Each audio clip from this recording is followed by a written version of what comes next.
Smoke from a further pounding of Gaza hung in the air as a 12-hour truce began on Saturday.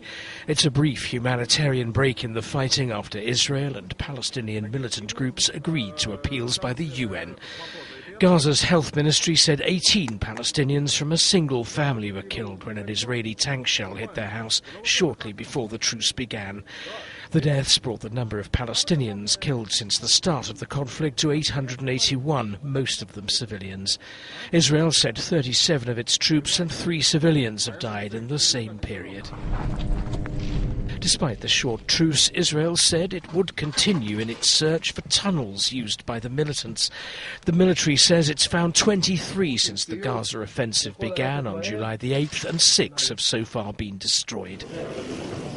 US Secretary of State John Kerry, who's in Egypt to help push for an end to the fighting, on Friday appealed for a longer truce to coincide with the end of Ramadan.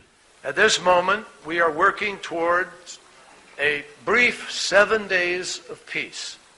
7 days of a humanitarian ceasefire in honor of Eid, in order to be able to bring people together to try to work to create a more durable, sustainable ceasefire for the long run.